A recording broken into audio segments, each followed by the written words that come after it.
nouvelle vidéo et bienvenue, nous sommes avec Esther. Voilà, Esther, comment tu vas? Je vais très très bien, merci beaucoup. Et toi? Ça va. Dis-moi un peu, parle-moi un peu de toi. Alors, Tu fais quoi dans la vie actuellement? est-ce que vous voulez que je dise?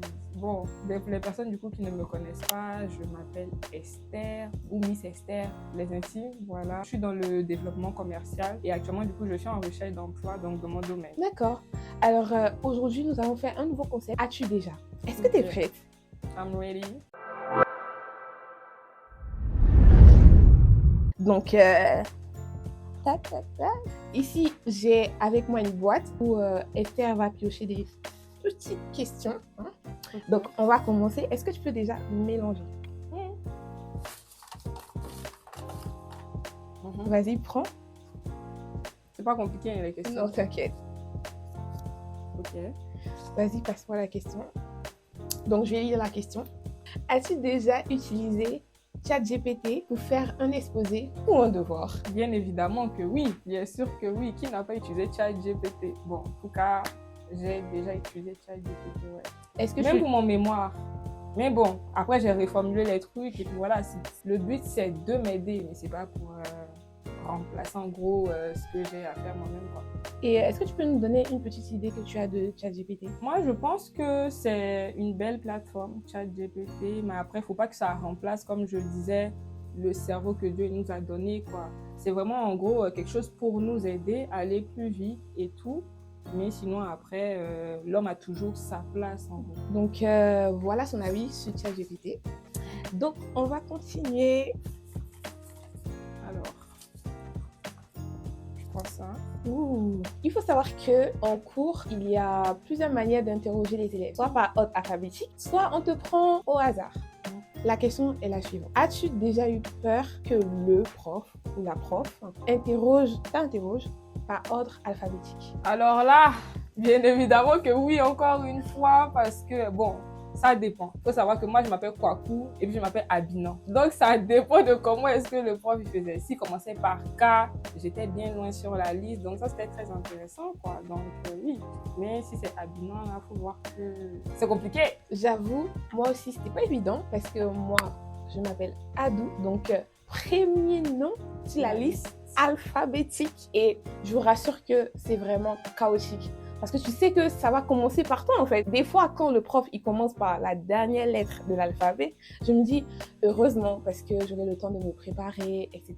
Mais quand c'est toi qui commences, tous les autres, ils vont regarder comment tu vas faire pour pouvoir suivre derrière. C'est ça. Donc, ok. Mais il y a également la partie où, justement, le prof, il prend au hasard. Ça tombe sur toi, comme un bim. Et puis après, mais comment tu commences? C'est pour ça que c'est important de se préparer. C'est ça. C'est important. Ok, on poursuit, hein.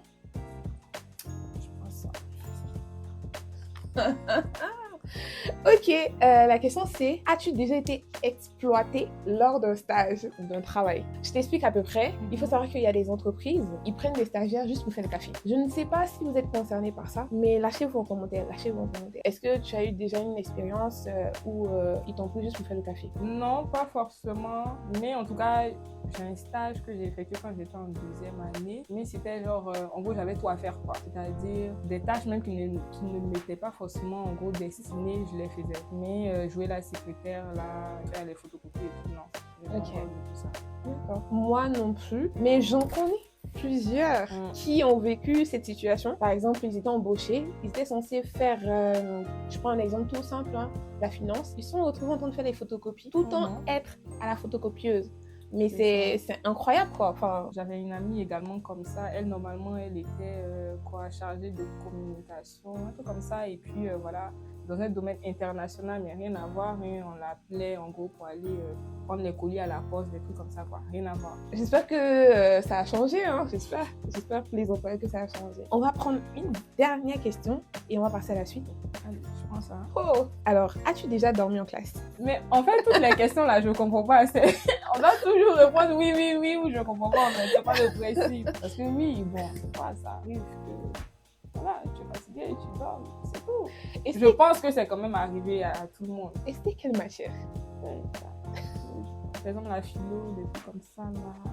Je pense qu'il y en a plein qui vont se reconnaître. Hein. Pardonnez, hein. Non, mais j'étais pas là. Pourquoi je rigolais au début? Il faut savoir que pendant la préparation du bac, donc au bac, je faisais la prépa bac. Donc prépa bac, en fait, c'est un groupe de personnes qui se rassemblent pour préparer le bac. Et on travaillait tard la nuit. Le lendemain, il y a cours. Donc quand j'arrive au cours, surtout au cours de physique, chimie surtout, je dormais comme un bébé. Et des fois, il arrivait au prof en fait de venir me réveiller parce que je dormais. Mais voilà pourquoi je rigolais, ça m'a rappelé ça. En tout cas, merci d'avoir répondu aux questions. Merci à toi. La deuxième partie, c'est est-ce que tu as une anecdote à nous partager concernant ton parcours scolaire, universitaire, qui sera un peu croustillante pour les abonnés? Alors, une anecdote. Ah oui. Ouais, je l'ai. Ne faites pas Dis-nous comme tout. moi. Ne faites pas comme moi. Ce Dis-nous n'est pas tout. bon du tout. Quand j'étais à l'université, j'attendais les télé-réalités, tous ces trucs-là, c'est pas bon. Faut mettre un stop. J'attendais tout le temps, en fait, à la dernière minute, pour pouvoir réviser mes cours. Pourquoi? Parce que, par exemple, je sais pas, moi, je vais pas avoir un examen peut-être le mardi et le lundi soir, je vais finir les cours à 18h. J'ai pas fini de réviser, mais il y avait, je sais pas moi, les anges à la télé. À peut-être 19h jusqu'à 19h et quelques, il fallait forcément, impérativement que je finisse de regarder ça d'abord avant d'aller bosser.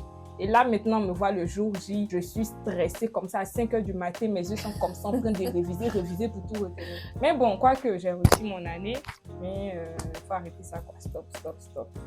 Je suis d'accord, il faut arrêter de réviser le matin ou le jour même. Parce que le but, c'est d'être excellent, d'avoir de très très bonnes notes. Et surtout que le problème aussi, c'est que à la fin, on se dit, ah, si je savais, j'aurais bossé avant. Et Tu m'arraches les mots de la bouche. Parce que généralement, on s'attend à avoir 15, 16, on a 13. Et on se dit, mais attends, si j'avais révisé bientôt, j'ai un 20 en fait, j'ai un 20. Mais en tout cas, merci de nous avoir partagé cette anecdote. Et franchement, c'est avec plaisir qu'on t'accueille pour la prochaine fois ici. N'hésite pas à revenir si jamais. Yes. Vous aussi, n'hésitez pas à mettre en commentaire vos anecdotes. On prendra plaisir, oui, tout simplement à écouter vos anecdotes. Et on se dit à bientôt. Surtout, abonnez-vous, likez, partagez et mettez la cloche de notification. Allez, bisous.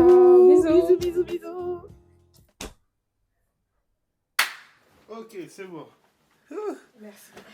Jesus Christ. Ça va, ça a été.